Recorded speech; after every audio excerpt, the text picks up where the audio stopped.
All right, let's talk about a really common check engine code, P0012. We're going to break down what it is, what's most likely causing it, and exactly how you should go about figuring it out, starting with the easiest and, cheapest fix first. Oh, that sinking feeling, right? You're just driving, minding your own business, and then boom, that little engine icon lights up your dash. It's stressful, for sure, but don't freak out.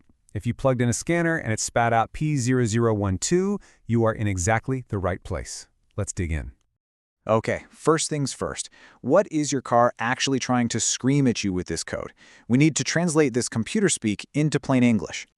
Now, I know that looks like a whole lot of technical jargon, but let's break it down. Your car's main computer, the ECU, is saying, hey, the intake camshaft over on bank 1 is over-retarded. All that means is its timing is lagging. It's late to the party. Think of it like a drummer in a band who's just a little bit behind the beat. It might not sound catastrophic at first, but it throws the whole song off.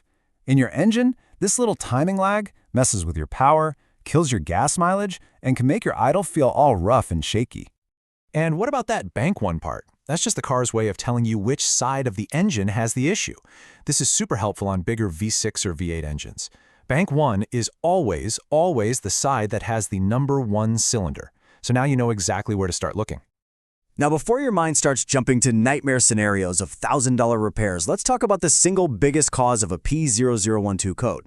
And here's the good news. It's also the easiest and cheapest thing for you to check. And we're not just guessing here. The pros are crystal clear on this. Most of the time, this code isn't signaling some massive engine failure. Nope, it's pointing to a very basic maintenance item you can check yourself in literally 60 seconds. I mean, just look at the odds here. It's not even close. Problems with low or just plain old dirty engine oil are the number 1 suspect by a country mile. A bad solenoid or deeper mechanical stuff? Way less likely. So here is your first assignment. Pop the hood, find the dipstick, pull it, wipe it, stick it back in, and check it again. It's that easy. You want to make sure the level is right, but just as important, look at the oil itself. Is it super dark? Does it look thick and sludgy? If it does, you've probably just found your culprit. So why is oil so critical here? Well, modern engines have this amazing thing called variable valve timing, or a VVT, and it basically uses oil pressure to make tiny, super fast adjustments to the engine's timing. It's like the engine's circulatory system. If your oil is low, the pressure drops. If the oil is thick and sludgy, it can't squeeze through all the tiny little passages.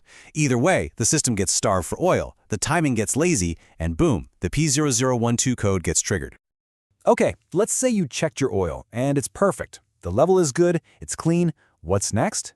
Well, the next logical step is to check out the part that actually tells the oil where to go, the VVT solenoid. The VVT solenoid, sometimes it's called an oil control valve or OCV, is basically an electronic gatekeeper. Your engine's computer zaps it with a signal telling it when to open and close. When it opens, it lets oil flow to the camshaft phaser, and that's what physically adjusts the timing. It's the brain telling the muscles what to do. And here's where that dirty oil becomes a real villain. A nice clean solenoid lets oil flow through it like water. But when sludge and crud from old oil build up, they clog all the tiny screens and passages inside. The valve gets sticky or stuck completely. And when it's stuck, it can't control the timing anymore. Now, if you're a DIYer, checking this part is a great next step. You'll find it on bank 1, usually right on the front of the engine near the timing cover. You can pull it out and just look at it. Is it caked in gunk? While it's out, check the wiring plug for any corrosion. And if you've got a multimeter, you can even test its internal wiring to see if it's failed electronically. All right, we do have to talk about the less common, but yeah, more serious stuff. If you've got clean oil and you know the solenoid is working properly, the problem might be hiding deeper inside the engine's core timing system. This is where the problem stops being about oil pressure and starts being about the actual physical parts that keep your engine in sync. We're talking about the timing chain or timing belt itself. After tens of thousands of miles, a metal timing chain can actually stretch out, creating slack in the system. That slack can be enough to throw the timing off.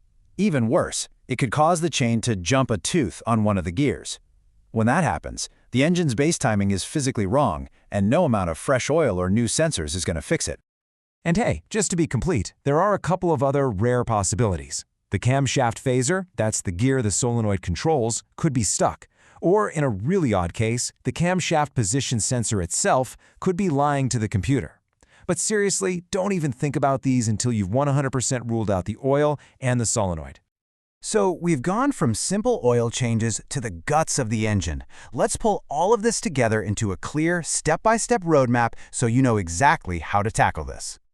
Think of it like this diagnostic funnel. You always start at the top, the widest part, with the easy, high-probability stuff. Step 1, check your oil. It's easy and it's the most likely fix.